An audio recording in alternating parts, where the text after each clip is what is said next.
Illum programm b'temi differenti. Iżda qabel xejn se nitkellmu dwar l-avveniment tista' tgħid tas-sena tal-weekend. Bażikament qed nitkellmu fuq l-inkoronazzjoni ta' Re Karlu III. Ovvjament hemm ir-rabta ma' Malta. Rabta li tmur lura mhux minħabba biss l-istorja tagħna, minħabba wkoll il-fatt li Re Karlu ovvjament minħabba wkoll ommu, ir-Reġina Elisabetta, hemm rabta diretta ma' Malta. U biex nitkellmu dwar dan is-suġġett għandna infatti il-Kummissarju Għoli Ingliż, Katherine Ward, li se nitkellmu magħha iktar tard. Mbagħad wara ħanitkellmu dwar il-kwistjoni jew nkella l-problema li tista' tgħid hija evidenti f'wiċċek, in your face kif jgħidu l-Ingliżi, dwar is-sewqan f'pajjiżna. U aktar tard jekk ikollna ċans nitkellmu dwar grupp ta' nies, realtà li taffaċċja jew jaffaċċjaw ħafna nies marda li tħalli impatt mhux biss fuq il-bniedem, fuq dik il-persuna, anke fuq il-familjari. Ibqgħu magħna nibdew wara s-sigla.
Grazzi tal-li bqajtu magħna, nfakkar kun taraw XTRA fuq TVM.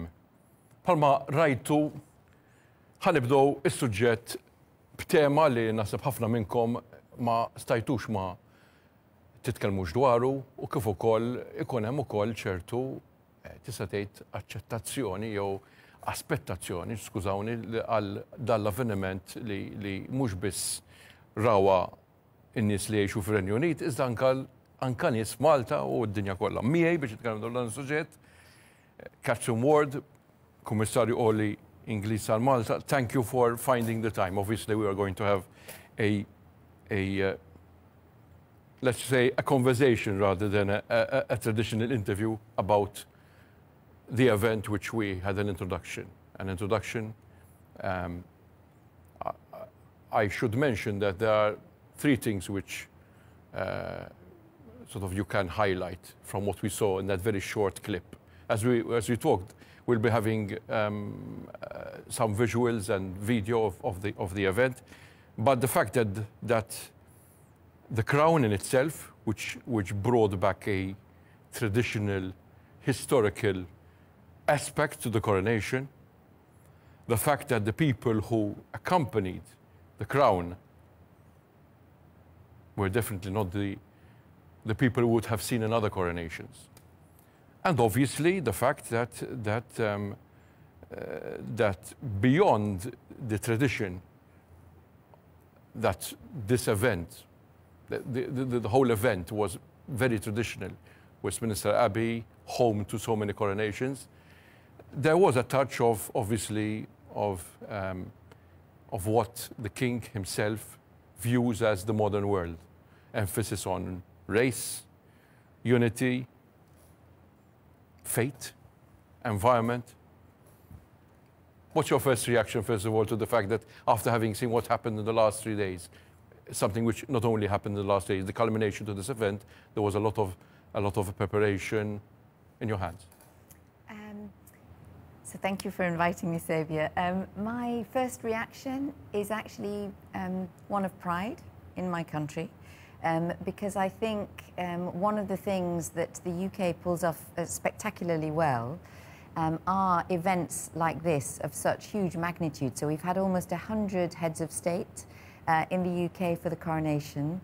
The whole thing, and you can see there's so much ceremony and detail and thought that's gone into the ceremony, and the fact that it passed off so beautifully, peacefully, safely. Apart from the weather? Apart from the weather. And that it was such a wonderful show for so many people, I think is fantastic. And I think for the nation, for the UK, and for hopefully the other countries of which the King is also monarch, it's a moment of celebration for the country. So you saw parties across the UK, there was a huge concert, there were big lunches across the UK, etc. So I think it's a huge moment of celebration, and also, but at the same time, continuity. So you mentioned tradition, but also modernity in the ceremony and touches which the King himself introduced. So I think that's absolutely right. So what we saw in the ceremony was leaders of different faiths in the UK presenting some of the ceremonial elements, what's called the regalia, to the King. You saw, for example, in terms of the music, there was a gospel choir for the first time ever. There was a Greek choir. There were readings, use of Gaelic, of Welsh, of sort of the different languages of the United Kingdom. And so there were sort of elements that were new. Also, the King cut back the amount of attendees. So when Her late Majesty Queen Elizabeth was crowned, there were 8,000 guests. This time there were a little over 2,000. And the other thing he did was he introduced elements of sustainability into it. So there was like flowers and foliage brought from across the UK, etc. So there were lots of elements that he himself introduced because he wanted to kind of showcase modern Britain as well as the traditions.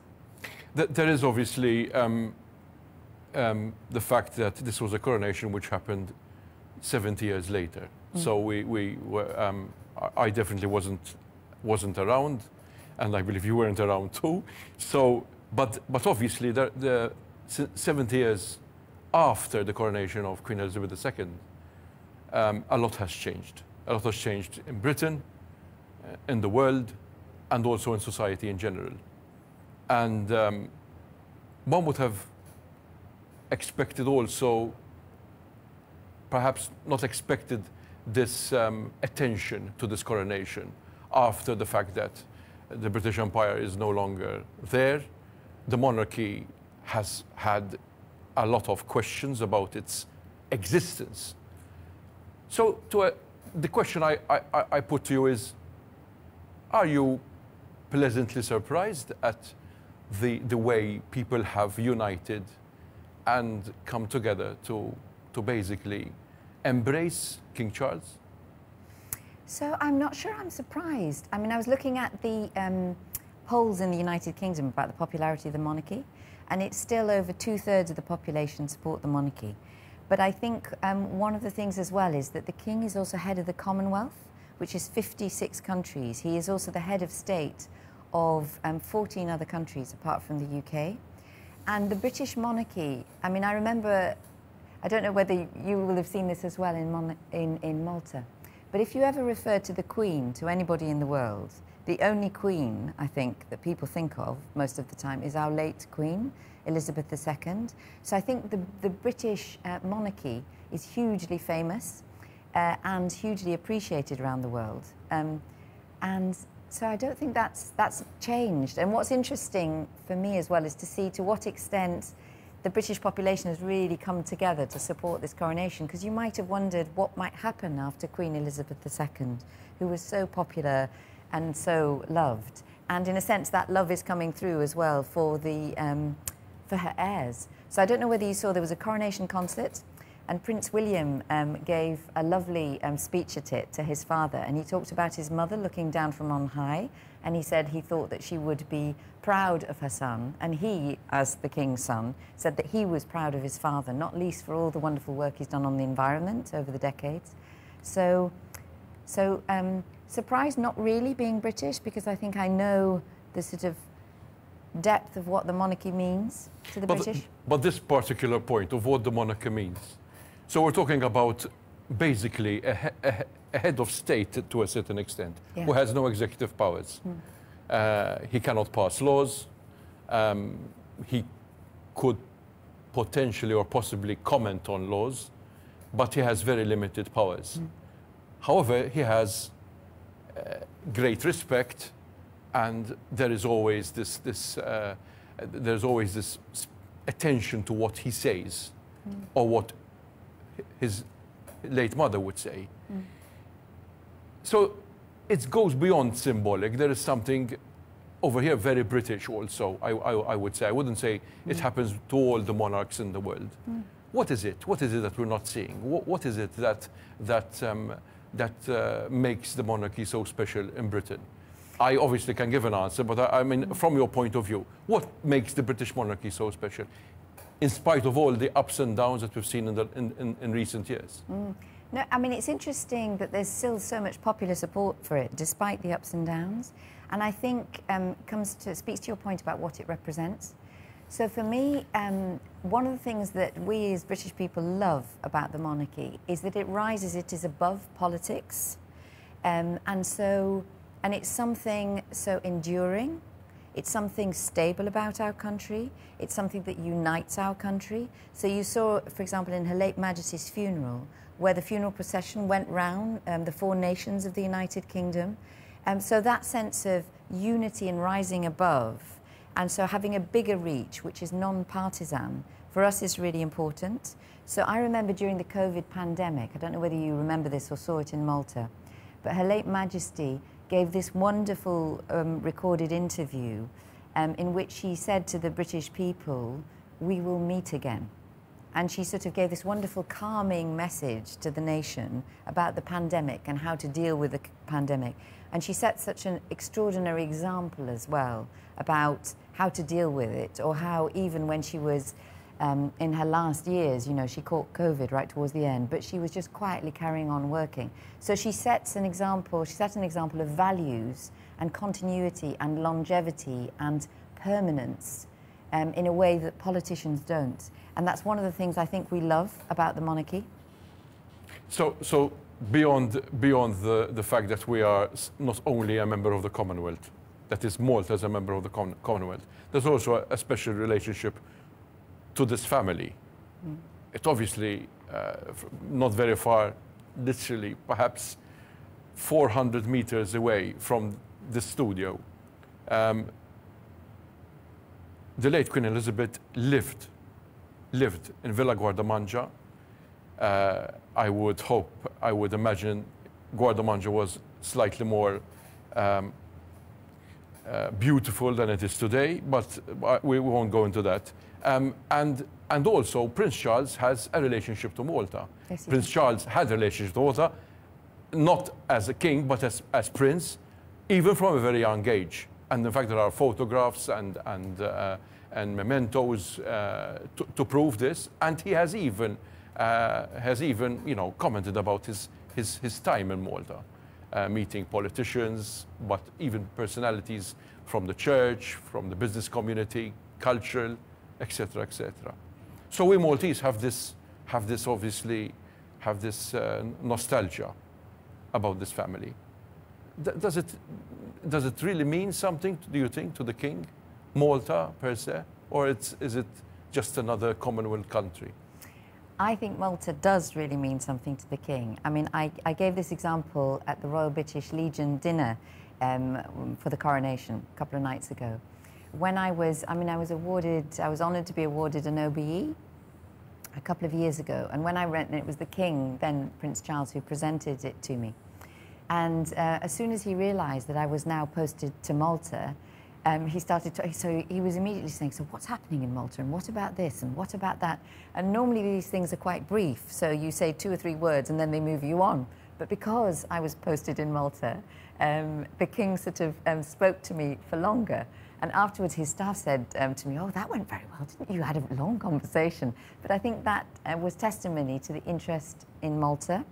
And I know now that He still holds a close interest in what's going to happen to Villa Guardamangia because, as you know, the government bought it. They're going to transform it into a museum. And President Vella told me that the last time he saw the king said to him, you know, I'm looking forward to being able to come back to visit it and to see, you know, when it's ready, etc.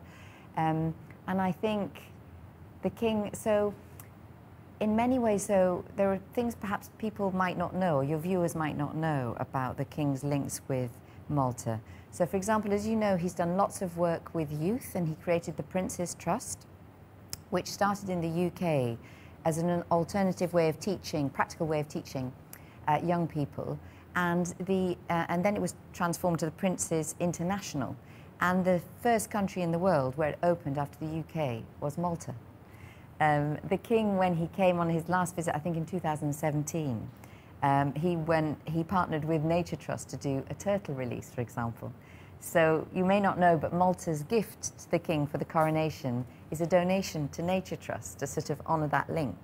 He's a patron of the Skyline Appeal for Malta, etc. So there are lots of links. He's paid 6 visits here, which is a lot more than he has to other countries. Before we come back to Malta and the role, well, the episodes which have to do with Malta at the coronation, I'd like to sort of focus a little bit on the issue of faith, race, and environment. The United Kingdom is a very different place from 70 years ago, and today you have many second generation, third generation people coming from the ex-colonies who are British. Yeah. Who are British. I mean, and I shouldn't start by mentioning the Prime Minister himself, but so many other people. And the issue of color, race, faith seems to be secondary. It's very much. I'm not saying there aren't issues, there aren't problems, but it's in a way a success story. And I think the king rather, has gone out of his way to emphasize this. Completely. How important is this? How important has this been in making this the norm rather than the exception? How important has it been? I think it's hugely important because the ceremony is more representative of modern Britain. And I think that's absolutely right. And one of the things Prince William said about the ceremony, a coronation, and what his grandmother had said to him, is a coronation is a moment of celebration that also looks to the future.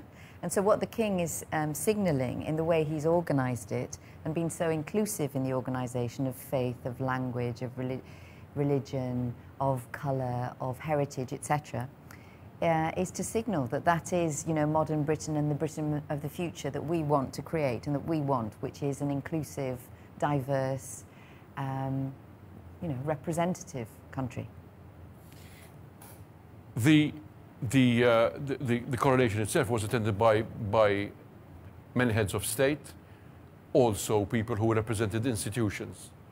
Malta was represented by the President, George Vella, the European Parliament by Roberta Metsola, yes. Also a Maltese, yeah. An MEP.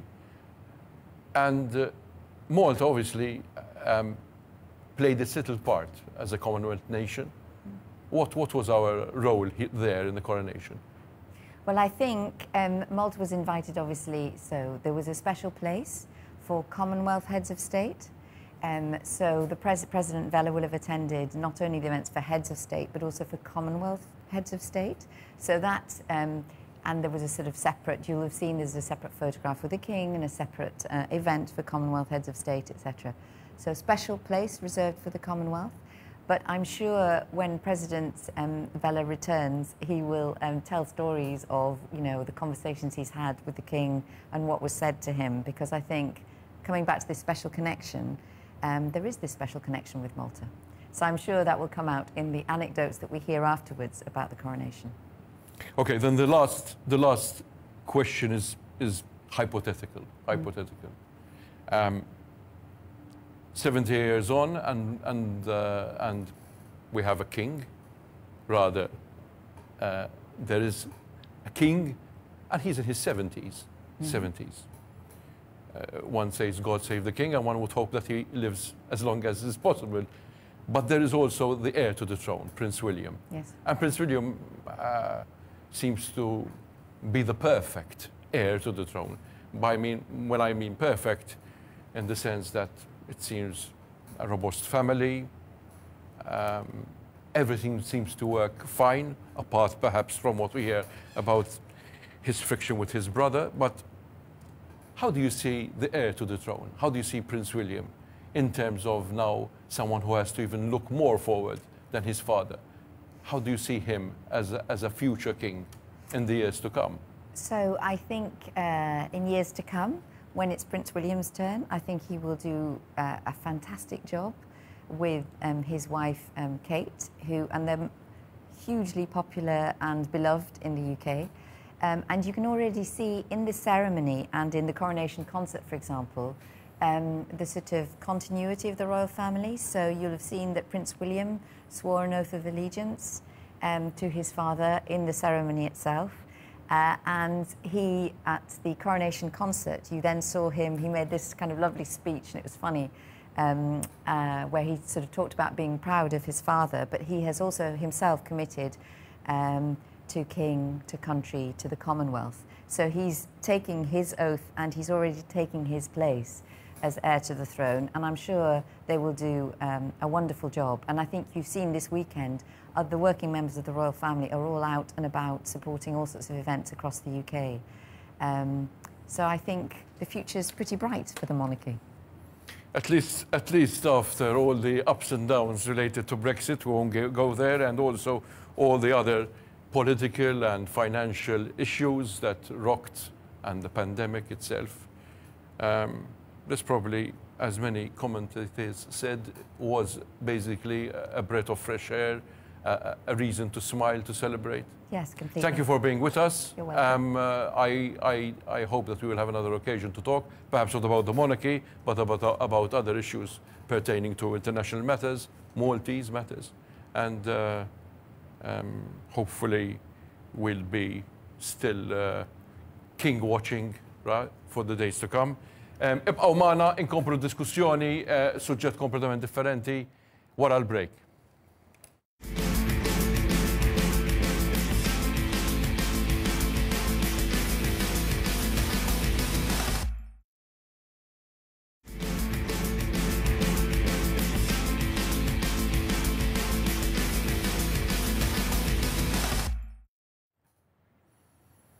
Grazzi li bqajtu magħna, fakkalkom taraw Extra dejjem fuq TVM. Miegħi Saviour Balzan. Wara li smajna fuq l-inkoronazzjoni, xtaqt inħares lejn suġġett xejn ta' briju jew ta' ferħ. Palma jaf kulħadd, Malta għandna korozzi mhux ħażin. U mal-korozzi għandna ovvjament is-sewqan, u mas-sewqan għandna wkoll numru ta' inċidenti. Inevitabbli tgħiduli li jkun hawn l-inċidenti. Iżda hemm inċidenti u inċidenti. U meta l-inċidenti għandhom x'jaqsmu ma' inċidenti li jweġġaw in-nies, mod speċjali f'sitwazzjonijiet fejn m'għandhomx iweġġaw in-nies, u qed titkellem fuq pereżempju nies li jaqsmu iż-zebra crossing, dak li bl-Ingliż jgħidulu Pelican Lights, u jweġġaw serjament, anka f'ċerti każijiet imutu, u mbagħad naraw il-konsegwenzi ta' dawn l-azzjonijiet u qed jibda jistaqsi, oj, hemm xi ħaġa li ma tantx qed taħdem.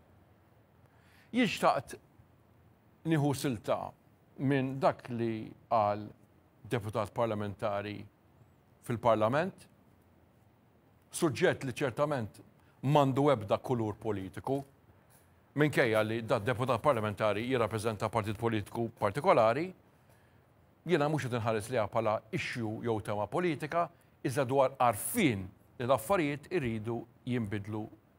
Jekk ma nbidlux, irid ikun hemm xi forma ta' korrezzjoni ta' kif inħarsu lejn dis-sitwazzjoni. Nisimgħu x'kellu jgħid Joe Giglio f'każ riċenti li nħarsu lejn dal-każ ukoll, fejn Joe Giglio jitkellem dwar il-ħtieġa li nbidlu il-liġi kif qiegħda dwar inċidenti fej iweġġaw in-nies mod serju.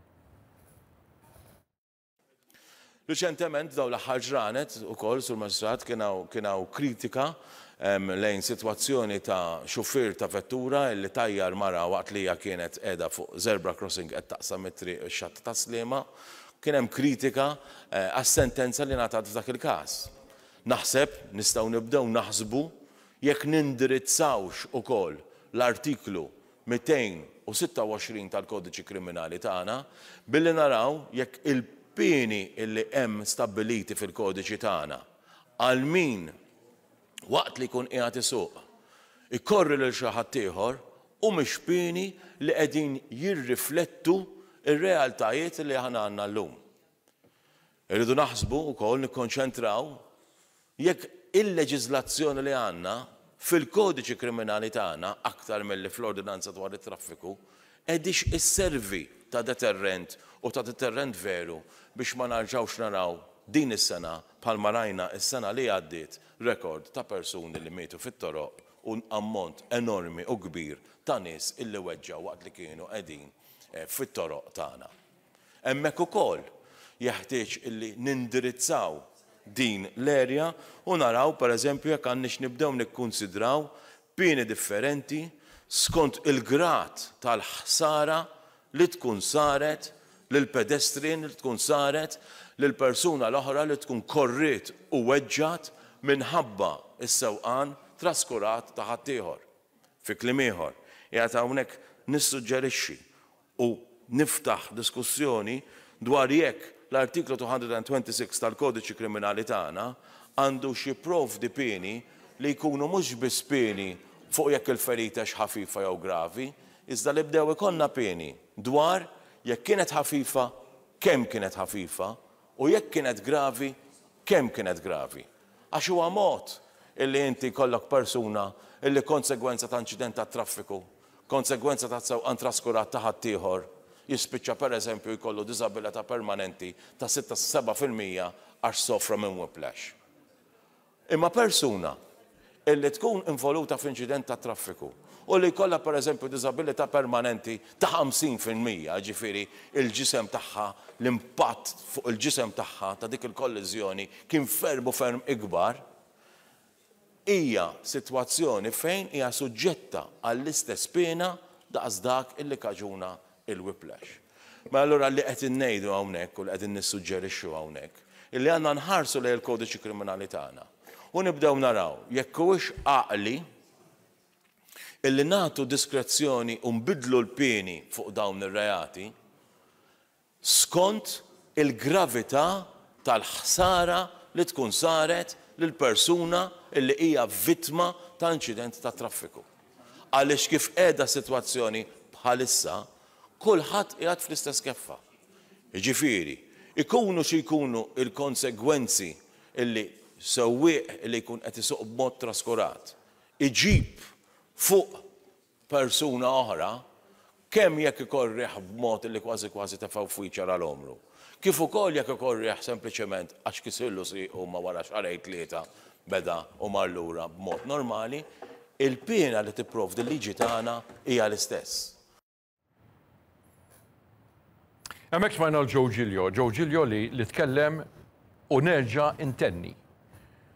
Tkellem huwa deputat nazzjonalista, iżda tkellem ma seta' jitkellem u għandu jitkellem kull deputat parlamentari dwar tema li m'għandha ebda kulur. Kien jitkellem jew tista' tgħid huwa xprunat minn każ reċenti, kien hemm ħafna każijiet, imma każ reċenti fejn persuna mara ta' 50 sena, mara li kienet li kellha suċċess, manager ta' bank, kienet taqsam it-triq, jgħaddi xi ħadd veloċità ta' 110 km, tispiċċa l-ITU u tispiċċa li għandha diżabilità kbira, enormi, ħan nitkellmu dwar iktar tard, u Alla jbierek il-qorti teħles il-persuna kompletament u mhux hekk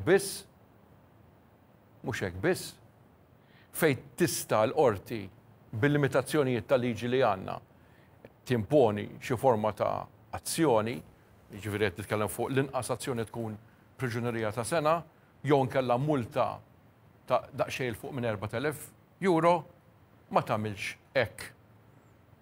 Mbagħad stejjer oħra, ripetizzjoni ta' stejjer oħra fejn nies ikunu għaddejjin fuq, issa mhux fit-triq, għaddejjin fuq zebra crossing, għaddejjin fuq zebra crossing. Jintlaqtu u Alla jbierek ikun hemm argument fil-qorti jekk id-driver kienx kellu raġun, ma kellux raġun, u nispiċċaw b'nies li jispiċċaw b'diżabilità. U dawn huma stejjer li ħafna drabi jinfluwenzawk u ħallu impatt fuqek meta ikunu jikkonċernaw nies qrib tiegħek. Imma jiena dort ukoll fuq il-pulizija. Tlabt il-pulizija biex inkun naf x'qed jiġri. U jistaqsejt l-Ispettur Nicholas Vella, li huwa spettur li huwa mitfuħ fuq is-sewqan f'pajjiżna, x'inhi s-sitwazzjoni tal-infurzar fit-toroq Maltin? X'qed tagħmlu intom bħala pulizija biex taraw li ir-regoli li huma suppost rispettati mingħand il-biċċa kbira minnha jiġu rispettati u jkun hemm infurzar tagħhom? L-ikbar kaġuna ta' inċidenti li qed isiru ovvjament huwa l-veloċità. Dik hija waħda mill-iktar kaġuni tal-traffiku, ta' inċidenti ta' traffiku li qed iseħħu. Mbagħad li għandna distrazzjoni.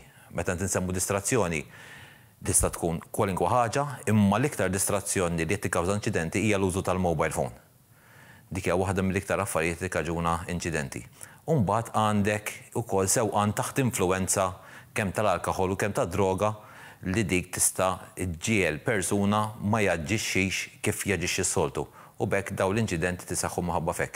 Qed naraw ukoll apparti x-xufiera, qed naraw ukoll il-behavior tal-pedestrians.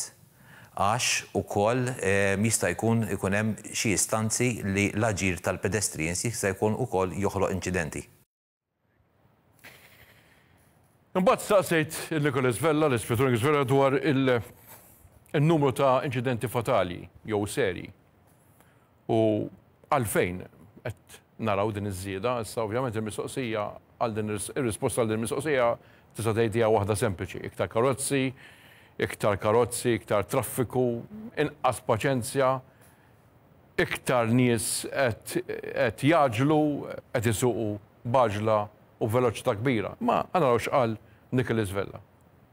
Il-pulizija dejjem tkun tixtieq iktar nies magħha u fosthom fis-sezzjoni ta' traffiku fejn qiegħed nopera jiena dejjem inkunu nixtiequ aktar nies. Ovvjament ir-riżorsa umana hija dik li u nirrikorru wkoll għal teknoloġija biex tgħinna ninfurzaw il-liġijiet fit-toroq Maltin. Rigward dipartimenti oħra li jissemmew fosthom il-ġudikatura, aħna nirrelajjaw fuq il-ġudikatura. Il-ġudikatura aħna nippreżentaw il-provi u l-ġudikatura għandha il-parametri tagħha fejn topera, fosthom multi u pieni. Ovvjament, iktar ma jkunu pieni ħorox, iktar jistgħu jkunu ta' deterrent. Ovvjament dik imma mhijiex xi ħaġa li tiddeċidi l-pulizija imma jiddeċiedu min jirreġistra liġijiet. Ovvjament l-Ispettur Nicholas Vella kien pjuttost diplomatiku, semma l-ġudikatura hija xi ħaġa mhux sigrit ta' Fatima li l-pulizija ħafna drabi mhux qed ngħid qed ipoġġi xi kliem xi ħadd jilmentaw fuq il-fatt li meta imbagħad ikun hemm l-eżitu ta' deċiżjonijiet fil-qorti ħafna drabi ikun lil minn dak li jkunu qed jistennew. U komplejt nistaqsi Nicholas Vella dwar jekk hu jistennix xi bidliet fil-liġi jew inkella bidliet fl-attitudni ta' min fl-aħħar mill-aħħar jieħu deċiżjonijiet. Aħna nemmnu li multi iktar ħoroġ jistgħu joħflu iktar deterrent tal-pubbliku li jagħmel dawn il-kontravenzjonijiet. Biss aħna nemmnu wkoll li kampanji edukattivi fost il-poplu Malti jista' jgħin ukoll. Iktar multi biex ovvjament ikun hemm deterrent. Argument li ħafna drabi ikun hemm argument li mhux neċessarjament ikun hemm deterrent, ma ċertament f'dal każ partikolari bħalma smajna wkoll id-deterrent huwa ftit wisq. U kopri distaqsih, x'tixtiequ taraw mingħand in-nies? X'tixtiequ taraw mingħand in-nies li huma fl-aħħar mill-aħħar is-sewqana fit-triq? L-infurzar fit-toroq Maltin, aħna dejjem nixtiequ li jkun hemm iktar. Ovvjament, kulħadd għandu riżorsi limitati tiegħu u qegħdin naħdmu ma' entitajiet differenti fosthom l-ESA u Transport Malta sakemm inżidu l-infurzar u nqasmu n-nies tagħna fl-iktar mod l-aħjar possibbli. Meta konna titkellem ma' Nicholas Vella, semma ovvjament ukoll studji li saru mill-Pulizija, studji li jagħtu tista' tgħid riflessjoni, tista' tgħid idea ta' x'qed jaħseb jew kif qed jaġixxi s-sewqan, is-sewwieq Malti u ħawċi u x'patterns ukoll hemm meta niġu għall-inċidenti. U Nicholas Vella għalli hekk. Mela jiena nemmen li kull entità għandha taħdem fosthom il-poplu wkoll.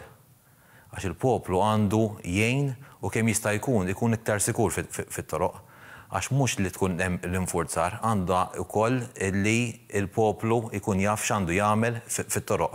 U aħna qed naħdmu fuqha wkoll. Fosthom qed nagħmlu kampanji edukattivi u wkoll qed inkunu preżenti f'diversi attivitajiet u anke fl-iskejjel tat-tfal ħalli jittrawmu jitilgħu b'kuxjenza ta' dawn l-inċidenti li qed isiru li jistgħu jkunu fatali li tista' titlef persuna u anke tista' ssofri ġrieħi ta' natura gravi. L-aħħar mistoqsija kienet fuq il-kwistjoni tal-limitu tal-speed u kif huwa l-użu tal-mobile, il-fatt li anke hemm każijiet ta' sewqan bl-influenza tax-xorb u droga. X'qed jaħsbu l-Pulizija fuq dal-punt? Il-numru ta' inċidenti fatali u b'konsegwenzi serji huwa ta' inkwiet għalina wkoll, mhuwiex għall-poplu biss. Aħna kull inċident fatali, kull inċident serju, aħna nieħduh li huwa inċident li seta' persuna jew tkompli b'ħajja normali jew inkella insalvaw l-ħajja. B'hekk qegħdin nagħmlu studji sabiex il-Pulizija u entitajiet oħra ma jkunux hemmhekk biss biex jinfurzaw imma jagħmlu targeted inspections u naraw l-inċidenti fejn jiġru. Ukoll l-entitajiet kollha qegħdin jaraw l-inċidenti fejn jiġru u blajnuna ta' rapporti li jkollna u wkoll investigazzjonijiet li ssir ngħaddu suġġerimenti kif jistgħu jiġu imtejba sitwazzjonijiet fit-toroq tagħna Maltin. Hemmhekk smajna Nicholas Vella li tkellimna fuq ovvjament xi tagħmel il-Pulizija fit-toroq Maltin. F'dawn l-aħħar ġranet kien hemm iktar preżenza tal-Pulizija, mhux biss bil-lejl, anke binar, u dawk li kellhom l-opportunità jaraw dawn l-affarijiet raw ukoll il-Pulizija waqfu vetturi b'sewwieqa pjuttost żgħażagħ u naħseb dak għandu jkun għall-inqas l-ewwel pass li jkun hemm il-preżenza tal-Pulizija. U t-tieni pass naħseb li għandu jkun hemm element ta' attenzjoni, rispett ċiviku għal min jimxi fit-triq u min-naħa l-oħra wkoll naħseb li għandu jkun hemm ukoll attentat serju biex diskussjoni ssir fuq livell ta' parlament, mod speċjali dwar il-liġijiet u l-pieni biex ikun hemm deterrent. Jiena ħadt l-opportunità li nitkellem ma' raġel ta' vittma f'sens li din hija mara għadha ħajja, iżda meta ngħidlek li għadha ħajja qed tgħix b'diżabilità kbira. Meta ngħid diżabilità kbira, issofri minn memory loss, problema biex titkellem, problema biex letteralment topera bħala persuna. Il-ħajja tagħha u tal-familja tagħha inbidlet. Peter Kawki, raġuni għalfej in-nies li mhux qegħdin fl-istudju hija minħabba l-fatt li jew kienu msifrin jew ma setgħux jiġu f'dan mument partikolari fej aħna kellna l-programm. Ma tant ħassejna l-tieġa u l-importanza tas suġġett li ħadnilhom intervista fil-ħin li kien possibbli għalihom. U l-ewwel mistoqsija kienet li Peter Kawki 16 ta' Settembru 2016. Ġara eżatt f'did data partikolari. Bażikament jiena kont barra minn Malta. Allura fil-għaxija xi 7 konna din nitkellmu fuq il-Teams, jew Skype illum u bażikament kienet għat li l-mara li ħadd muti kol taslima mal-ħabiba tagħha. Għatila, have fun, we speak tomorrow. Mbagħad nkun xi l-10 ta' fil-għaxija ċemplu li tfal li ġara accident u li l-mamieda fil-isptar fl-ITU u l-aħjar kieku hekk niġi lura Malta. Jiena ovvjament rajt kif stajt niġi għax fil-għaxija Frankfurt Airport closes at 10, that's it. U l-għada fil-ħodu mort mbagħad via Amsterdam u ġejt lura Malta biex niltaqa' mal-familja l-isptar. U ovvjament hemmhekk kien hemm ix-xokk kbir. Għaluli li kienet sejra tiekol, kienet sa taqsam fuq Zebra Cross Amber Lightning fej karreġan wieħed waqf fuq karozzi u fuq il-bus lane ġiet dik il-persuna with 110 km/h u tajret il-mara tiegħi fuq in-naħa l-oħra tat-triq fejn Black Gold. Naħseb li hemmhekk konna tikka lakki wkoll li hemmhekk sa fejn għaluli li kien hemm tabib u nurse qegħdin jieklu and immediately setgħu jagħtu l-għajnuna u ċemplu l-isptar u l-ambulanza biex ikunu jafu x'ġara x'ma ġarax and to prepare accordingly ma li tasal l-isptar. U minn hemm bdiet il-bidla tal-ħajja. X'kienu l-bidliet fil-ħajja ta' Moira? Moira Kawki, Moira l-isem tal-mara tiegħu. X'kienu l-bidliet fil-ħajja tagħha u tal-familja tagħha? Dawn il-bidliet li ħafna drabi tesperjenzhom biss meta joqtu lilek. Ara x'kellu xi jgħid. Bażikament il-mara tiegħi llum il-ġurnata qiegħda 80% disabled. Apart from breakages, different bone breakages, għandha kellha brain trauma, which is the biggest effect on her. Li hi, eżempju, ma tistax titkellem sew, very repetitive, short memory loss, definitely, taf ġrat fil-passat u ġili tara xi ħaġa tarfu, però hi kellha titgħallem kollox minn bidu. Boldi isek għandek tarbija, kollox. La kienet taraf l-inna tal-familja, boldi tfal u kollox. Peter, xi dispjaċih minn dak kollu? Xi dispjaċih minn dak li ġara? Minn dak li ġara, ovvjament. Mistoqsija forsi vojta, imma kelli nagħmilha. Jiena dispjaċini ħafna li domna hekk. Domna kważi 7 years, for a decision. U bażikament li ovvjament meta smajt qabel x'jista' jeħel dak bħala maximum punishment li ovvjament the system is a total failure on this island għalija. And naħseb li mhux għax għall-mara tiegħi kienna ħafna accidents qabel u kienna ħafna wara għadna sal-lum. Il-ġurnata kważi kull ġimgħa din nisimgħu dawk il-accidents li huma mhux accident li tajt il-lussja ġara xi ħaġa bil-40 km/h, forsi he was distracted. No, taksuħat ta' showing off, u literalment having the attitude of anything goes, I don't need to worry. And if we don't change this, it will naħseb iżjed tigrava. Komplet nistaqsih il-Peter, komplet nistaqsih, kontu deħlin l-qorti, kontu tafu ir-realtà tal-liġi kif inhi. Ma x'stennejtu eżatt. Għax hemm il-massimu, hemm il-minimu, u mbagħad hemm ċertu diskrezzjoni mill-maġistrat jew mill-qorti. X'kontu tistennew? All right, konna nafu more or less, għax palma nasib ġili semmejta li l-avukat tiegħi Gwidani li huwa l-massimum li jista' jieħu kienet is-sentenza, according to law dejjem, kienet is-sentenza ta' sena with 4 years on probation. Li għalija għal dak il-każ, definitely it's a sign, sinjal għal barra li toqgħodux tinkwitaw, ibqgħu sejrin kif intom, mhux se jiġri xejn.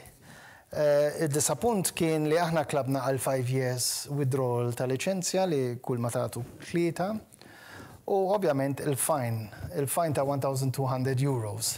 Però mbagħad again il-maximum fine huma xi 4,600 li huwa still ridikolu għal każ bħal dan.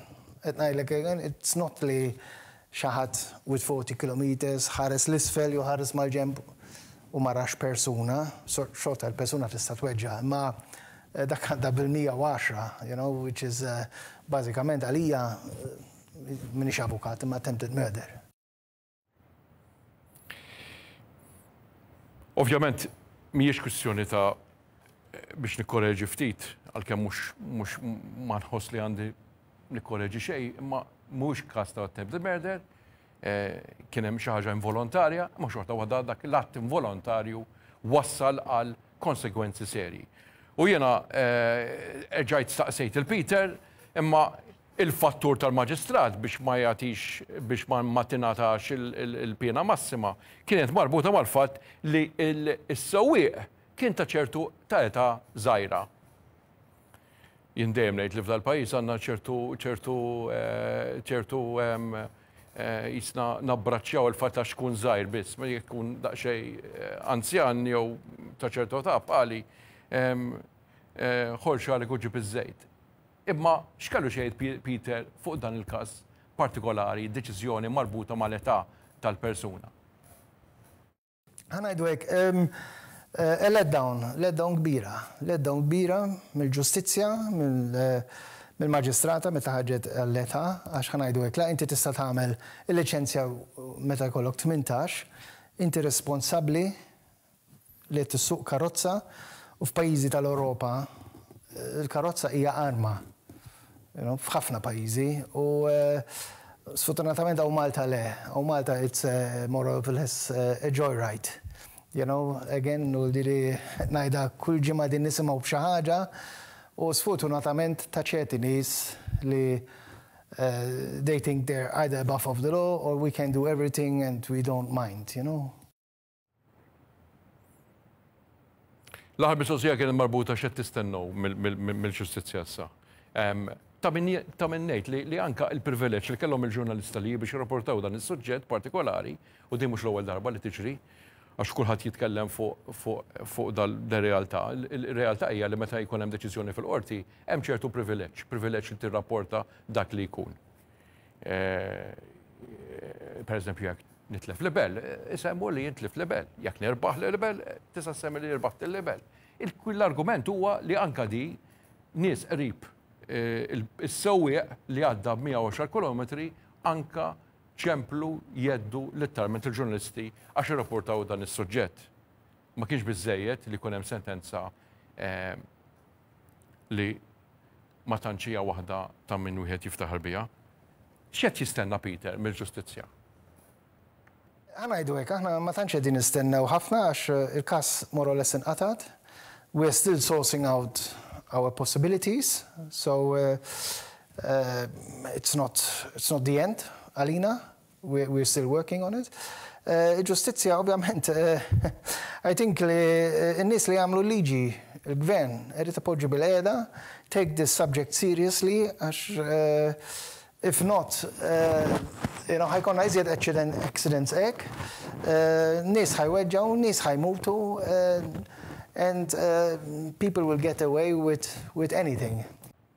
Ħassejt li kellna niddiskutu dan is-suġġett tal-aħħar, ovvjament, minħabba il-fatt li tant hawn nies li fis-silenzju forsi qed ibatu dbatijiet kbar minħabba traskuraġni tas-sewwieqa.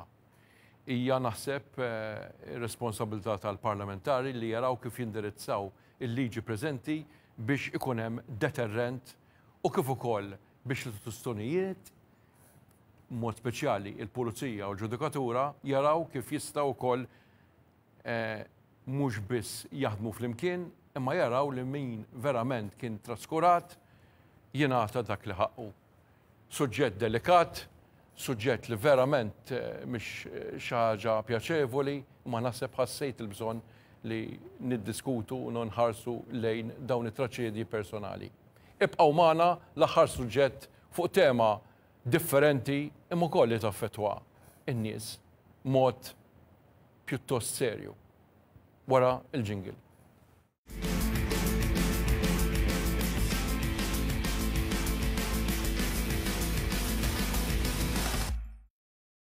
Grazzi tal-li pajtu magħna, nfakkarkom li taraw Extra fuq TVM Saviour Balzan. It-tielet suġġett tal-lum huwa suġġett fuq suġġett importanti, dejjem importanti, iżda delikat, iżda li għandna bżonn nitkellmu dwaru aktar.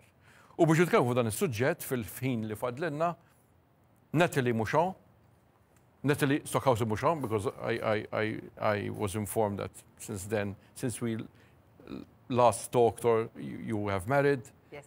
And Adrian Assa, u Adrian Assa, se nitkellmu bil-Maltu u bl-Ingliż. Natalie Mouchon is the chairperson and founder of Step Up for Parkinson's. Adrian Assa huwa persuna li huwa project manager f'dil-NGO, ħansejħa l-NGO. U kif ukoll bniedem u għamilli promura biex ngħidha hekk li jgħix bil-Parkinson's, għax inkun kont ngħid isofri mill-Parkinson's, naħseb jekk ngħid li jsofri mill-Parkinson's ma jkunx skorrett imma u insista li jgħix fil-Parkinson's. I'll start with you, Natalie, if you don't mind. Before we start talking about what one can do, right? I parachute from another planet and I ask you, what is Parkinson's? We know we get to know that there are people who suffer from Parkinson's because they are well known, they are celebrities, and then we have people in our family or relatives or friends who suffer from Parkinson's, and then we suddenly realize there's this thing called Parkinson's. What is Parkinson's? Parkinson's is a very complex disease, and not everyone is the same. So everyone has different symptoms, and everyone needs a different care. And Parkinson's mainly is caused by a deficiency of dopamine in the brain, and this causes problems with moving, speech. You could have the tremor, you could have bradykinesia, uncontrolled movements, you can have different kind of symptoms.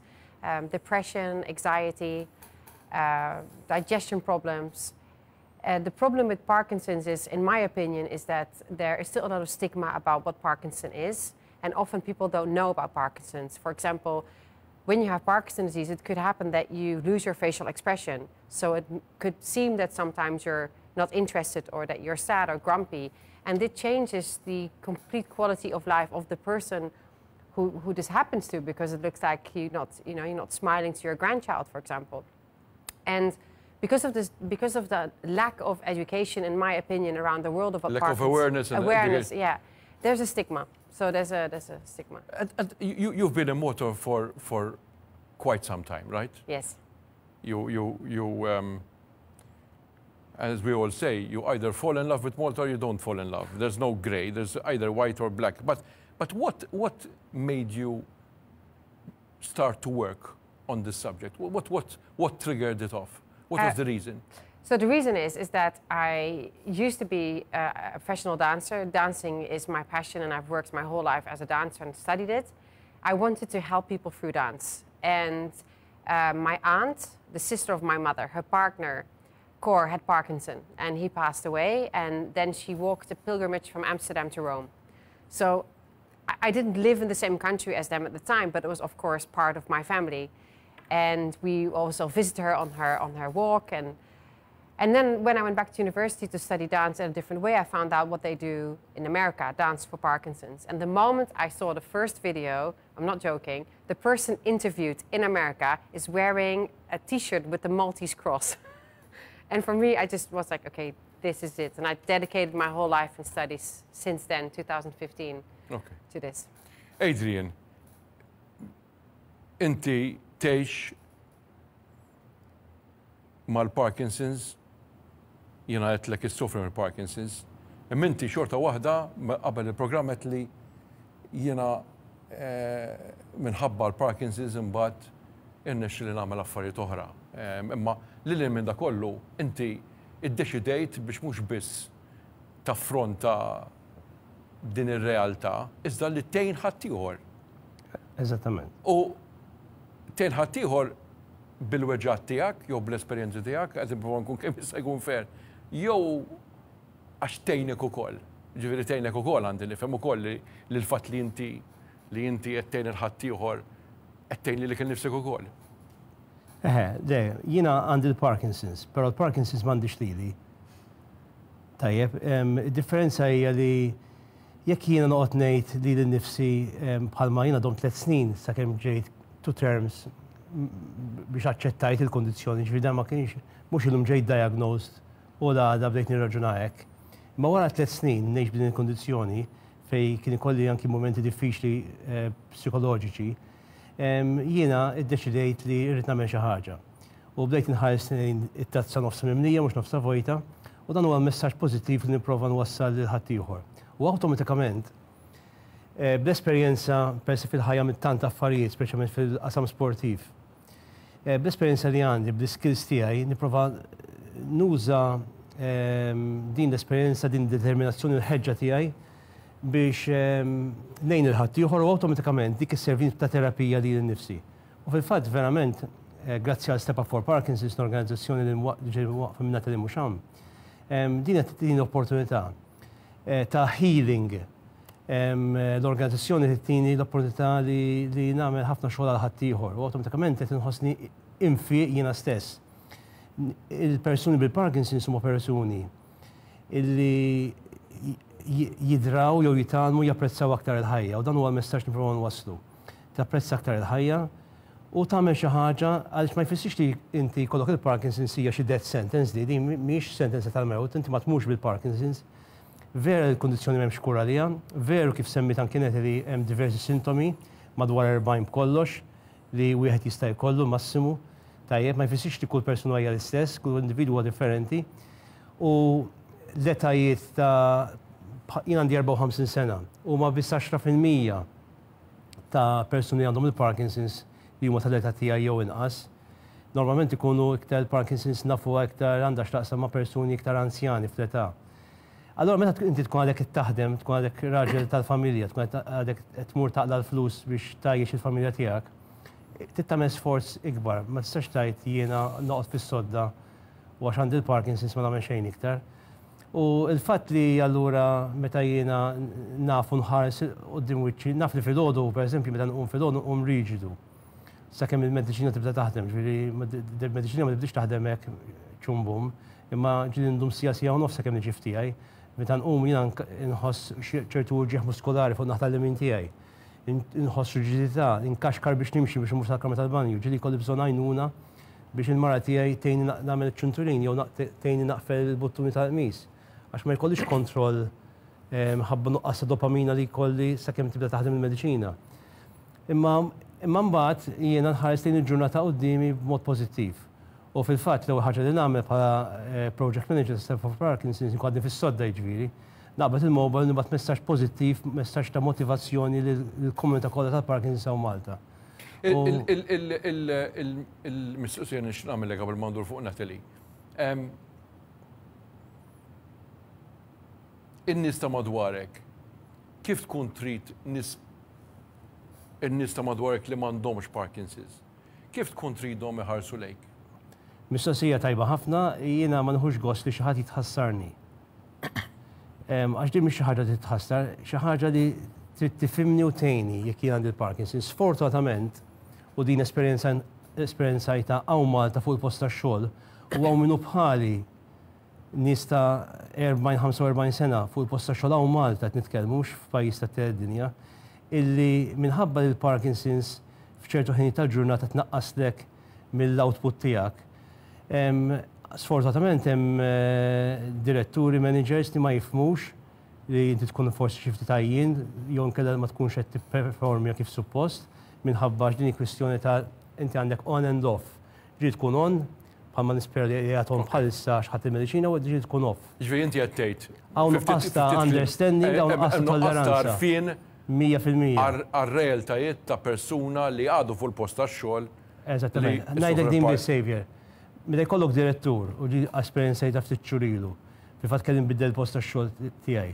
Li meta jtlu għax inkun għajjien, jgħidli imma toħroġ flaxija, is-siefer tmur laqgħat tal-MFA, tajjeb hemmhekk nibda ninduna li dana ma jaf xejn, ma jifhem xejn u terġa' m'għandu l-ebda empatija lejn xi ħadd huwa. Allora jiena nixtieq li ħadd ieħor juri iktar empatija lejn nies bħalna. Okay. Natalie, back to English.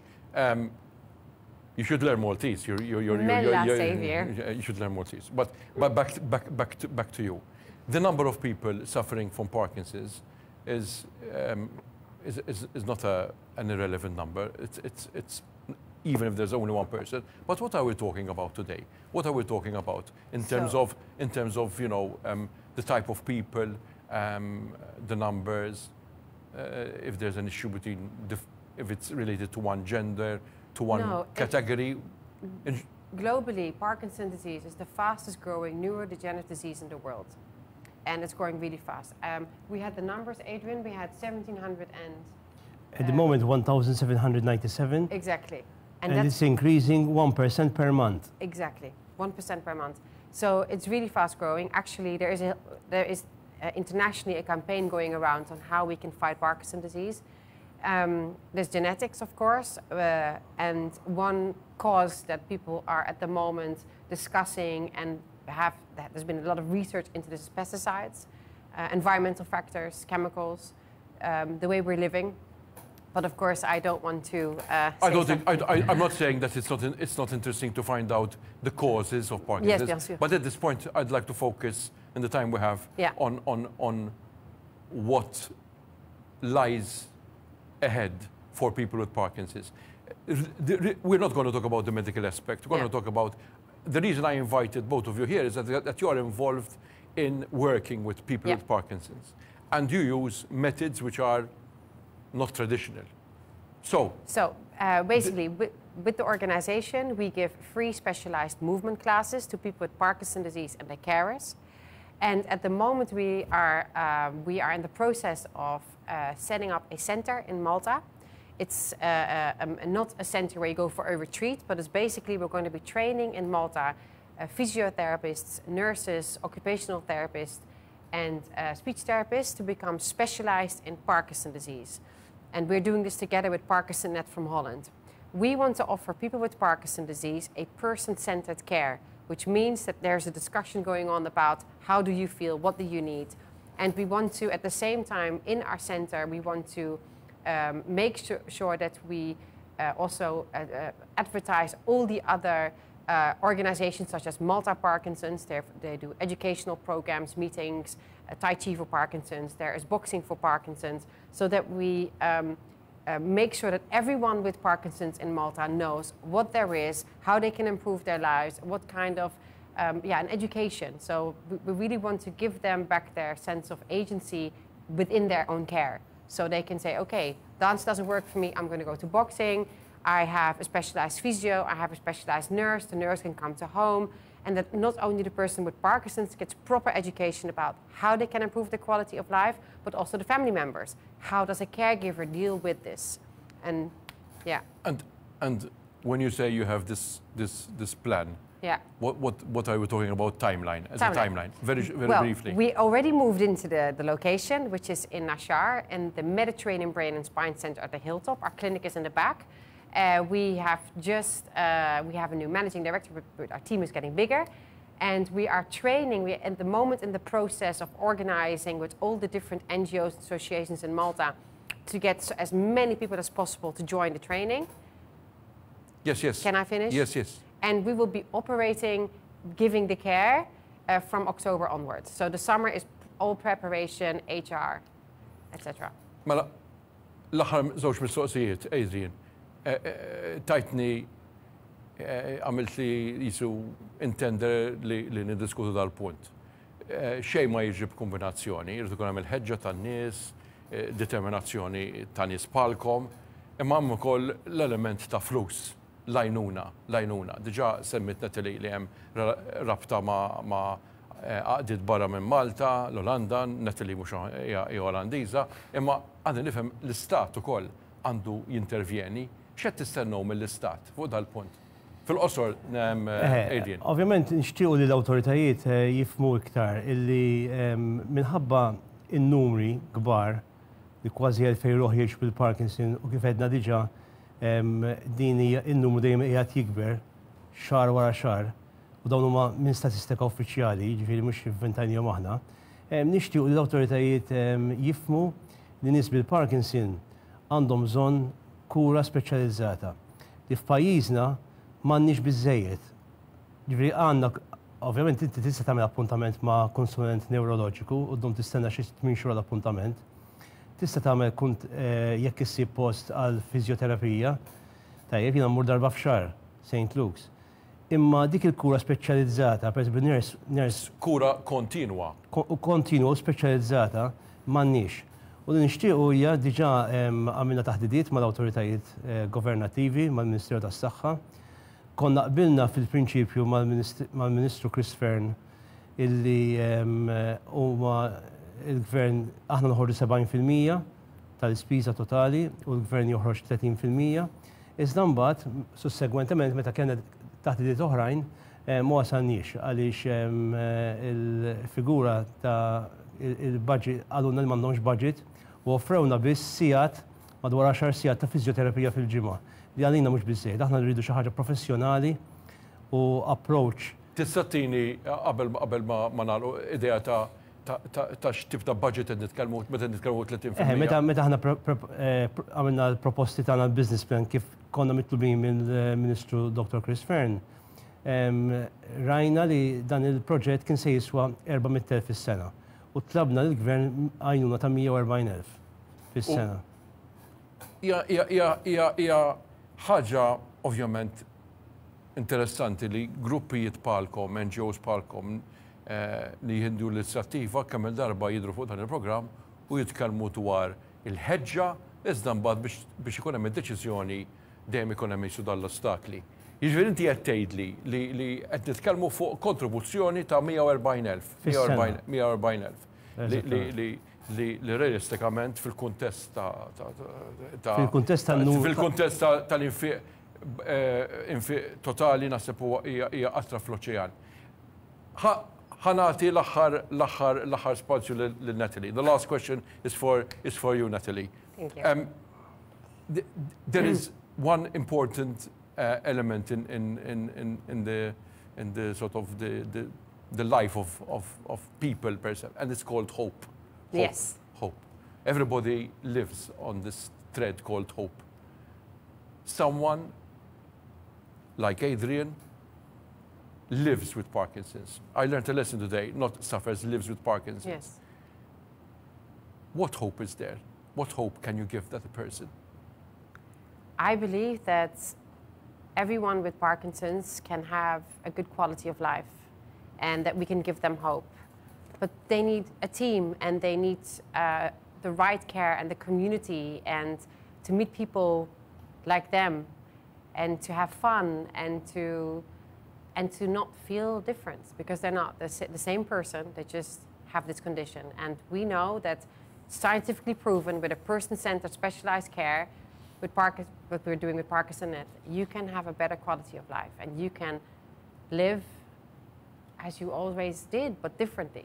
As you have the right to live, like other people yes, who do not live with Parkinson's. Exactly, and one more thing, and I think I would hope that if people watch, and especially also, Parkinson is not just for the elderly. There is also a lot of young onset Parkinson, and I hope that people out there who know someone. Adrian is young. Exactly. Adrian is young. And so, but they're even younger people, and yeah, that that there's a place for them to go to. Naf li ma kellniex biżejtin, I know we didn't have enough time, and I will probably be castigated for that by you. But l-iktar ħaġa importanti li kellna dil-kantuniera żgħira, mhux l-aħħar darba li se nqajjem das-suġġett. Nieħdu l-opportunità biex mhux biss nagħti enfasi u nagħmel enfasi fuq il-ħtieġa li ngħinu dawn l-inizjattivi iżda li nkunu iktar konxi dwar dawk in-nies li jgħixu mal-Parkinson's li nistgħu nkunu aħna u għalhekk għandna nagħmlu minn kollox biex inħeġġu l-awtoritajiet biex jgħinu dawn l-inizjattivi. Natalie Musham, Natalie Stockhausen Musham, thank you very much. Adrian Asa li nafek iktar fil-qasam tal-refereeing, tal-da, imma nirringrazzjak tal-li sibt li tkun magħna. Grazzi lilkom li tajjeb kunu magħna nhar it-tnejn, id-diskussjoni dejjem fuq Extra miegħi Saviour Balzan. Lejli tajjeb.